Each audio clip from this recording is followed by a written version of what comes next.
Hoje iremos apresentar nosso trabalho sobre a linguagem Dart e seus paradigmas de programação.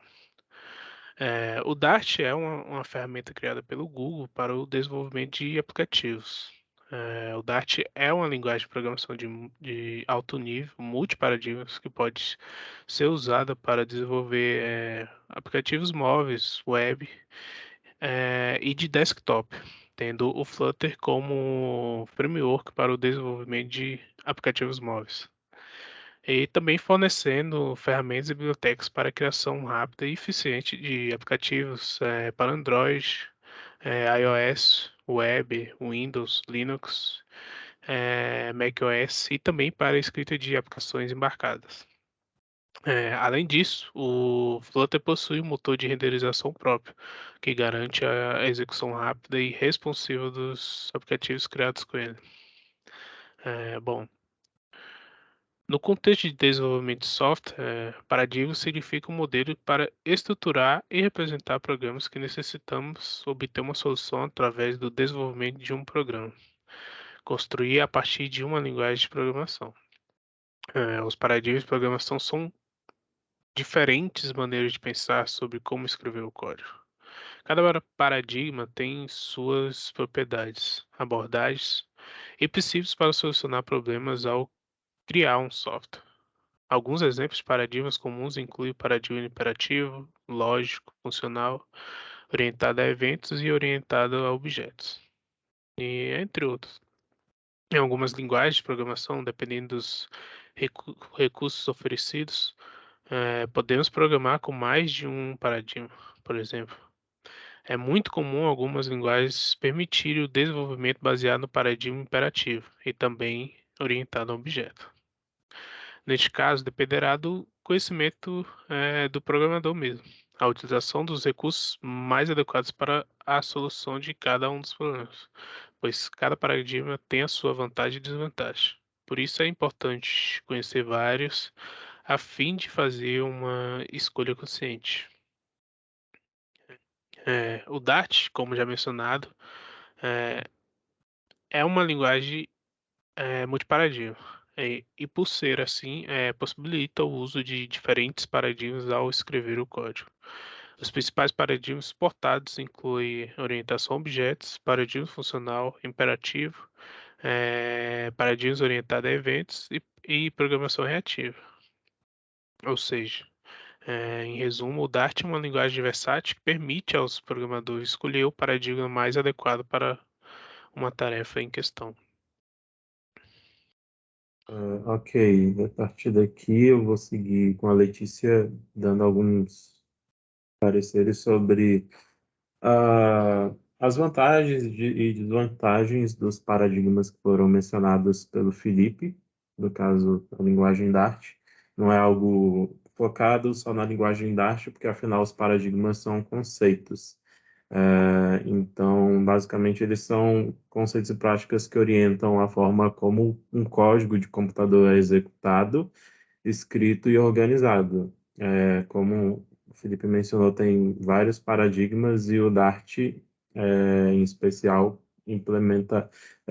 Com o Dart é possível utilizar vários deles em conjunto ou, sei lá, um programador pode decidir usar para um projeto específico um paradigma só ou combinar vários deles. O primeiro paradigma que eu gostaria de elencar aqui é a programação orientada a objetos. Esse paradigma, basicamente, ele é baseado na criação de objetos, possuem atributos, comportamentos, e os cenários de uso dele incluem as aplicações que precisam representar entidades do mundo real da forma mais próxima possível. De vantagens que a gente pode citar, o fato de ele permitir a reutilização de código, modelagem de problemas de forma mais intuitiva, e desvantagens, eu posso mencionar que ele pode ser um pouco mais difícil de entender para iniciantes, o que, consequentemente, acaba tornando o código mais complexo em aplicações grandes.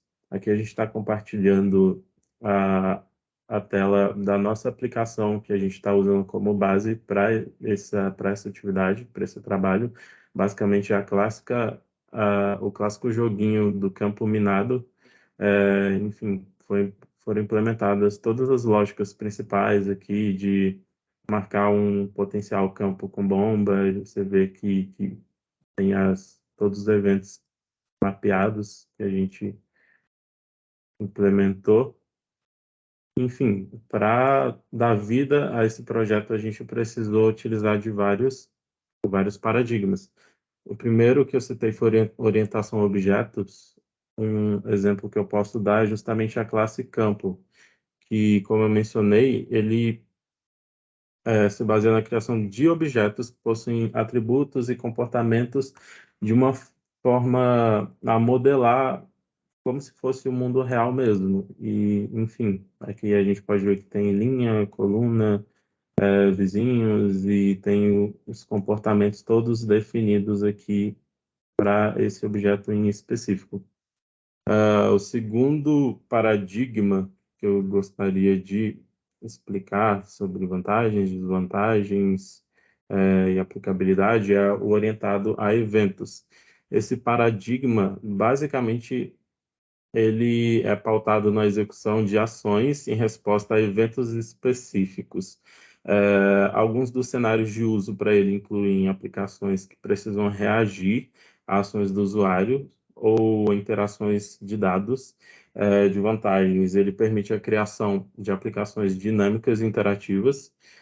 Desvantagens é que, basicamente, a principal talvez seja que ele pode tornar o código um pouco mais difícil de depurar e testar.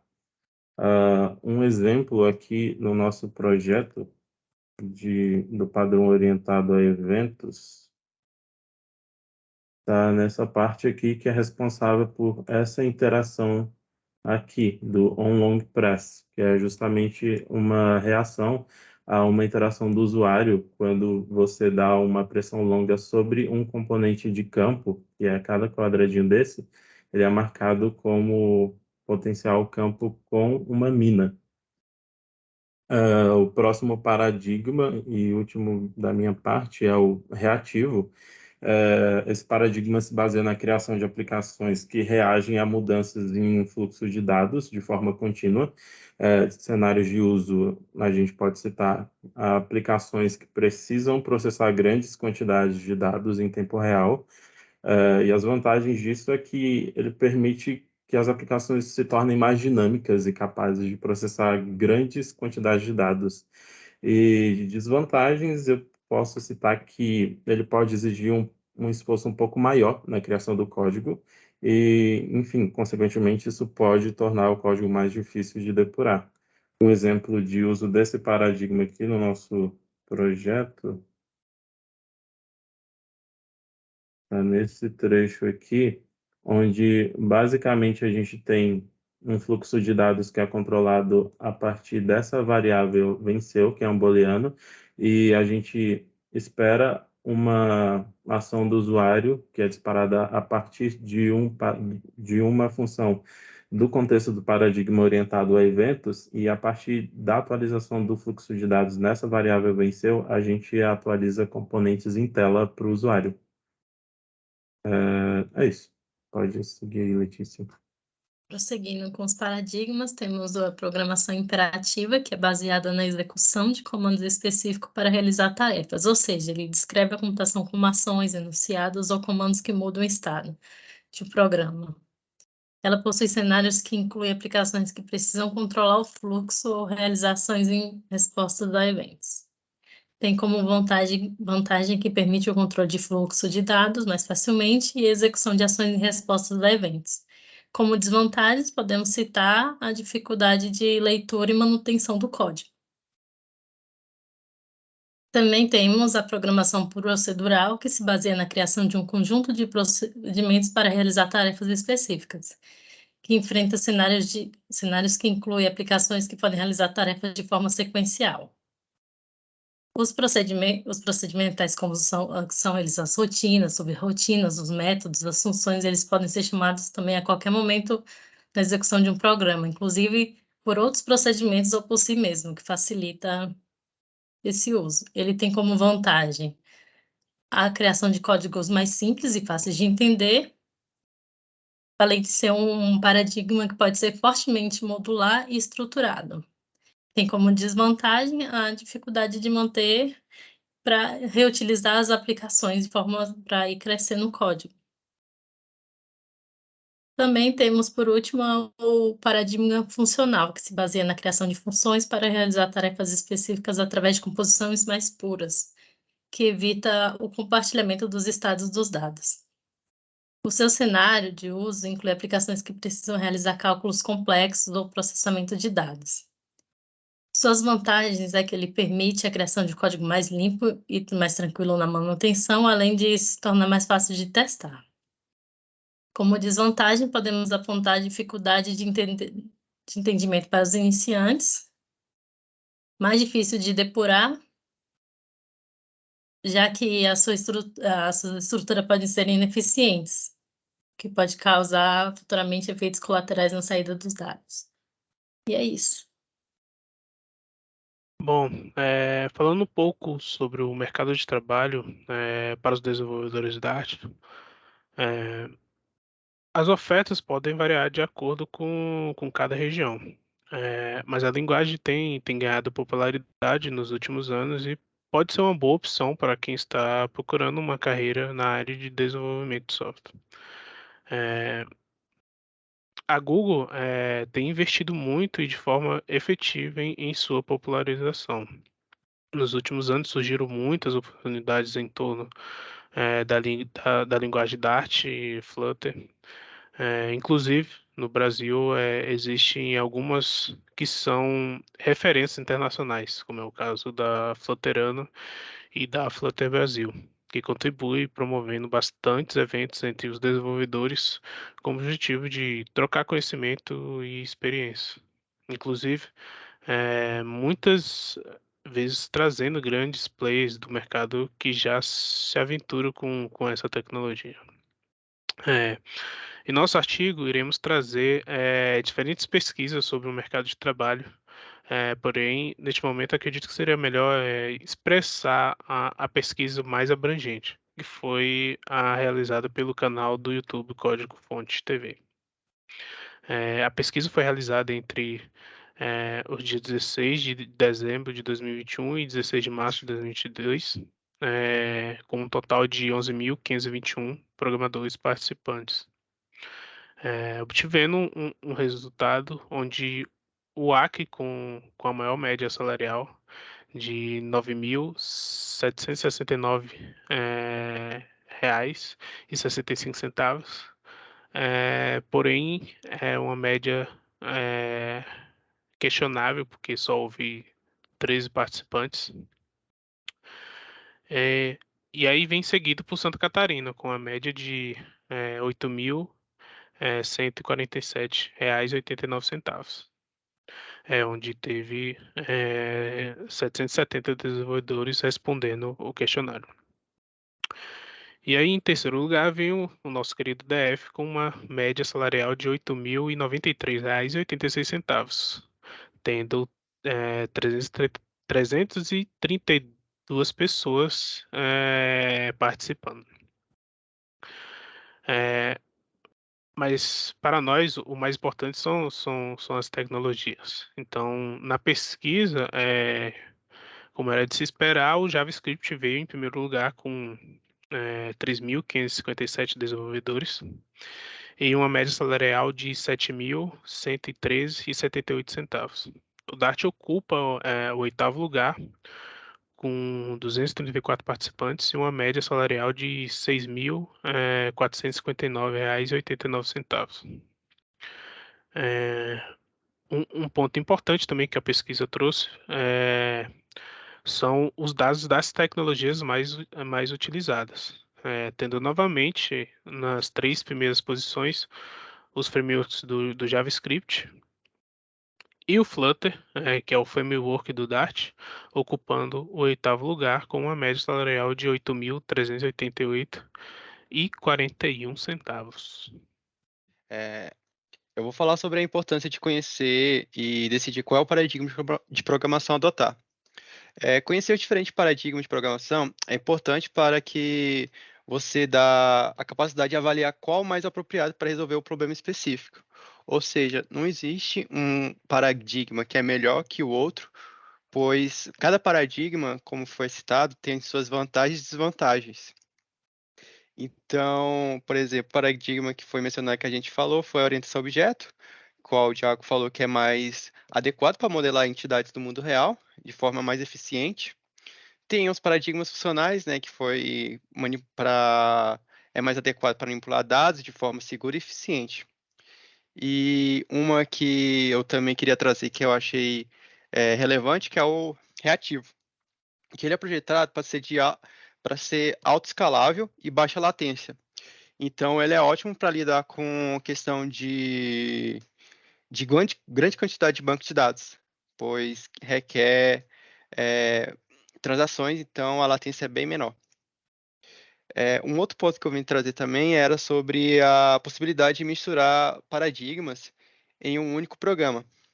E isso depende muito da necessidade do projeto, pois ter diversos paradigmas em um projeto pode requer um grau de maturidade da equipe muito grande, pois vários paradigmas em um projeto pode deixar o projeto difícil para quem está iniciando, no caso, por isso que deve ser com equipes que já são maduras. E no nosso projeto mesmo, a gente pode ver que a gente utilizou multiparadigmas, que no campo mimado, que foi citado que a gente utilizou orientação a objetos para modelar as questões das bombas, das colunas, que o Thiago citou, os eventos e os reativos. Ou seja, projetos multiparadigmas hoje são usados para adequar cada paradigma com as suas vantagens e desvantagens. Que paradigma tem suas vantagens e a outros paradigmas tem umas vantagens que outro paradigma não tem. E outra questão que eu queria falar também, que era para concluir, é sobre a inclusão do DASH no curso de bacharel e licenciatura da ciência e computação. O curso de bacharel em licenciatura em computação é um curso de graduação que prepara os alunos para trabalhar como professores de informática em escolas e instituição de ensino. Ele também prepara os alunos para trabalhar como desenvolvedor de software ou para atuar com outras áreas relacionadas à computação. E os alunos de bacharel, podem desenvolver softwares, né? Então, a importância para mim de aprender colocar a inclusão de Dart na grade curricular seria útil para desenvolver aplicativos móveis, como foi citado no início da nossa apresentação, porque Dart ele é voltado para aplicações móveis e ele pode rodar tanto em Android, tanto em iOS, com apenas um código.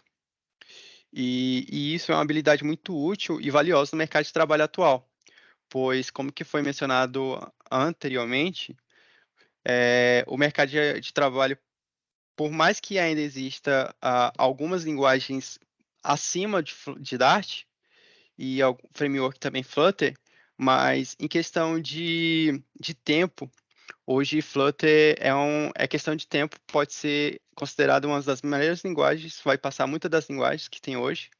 Flutter vai passar framework, no caso, vai se tornar uma das maiores por questão de pouco tempo onde que ela já está hoje, que foi mencionada na apresentação passada. Em resumo, então, incluir Dash em curso de bacharel e licenciatura em computação pode ser importante se você estiver interessado em desenvolver aplicativos para a plataforma Android ou outras plataformas que suportam a linguagem, que o Dash hoje pode suportar tanto web, tanto mobile e desktop. Então, seria isso. E a gente acabou.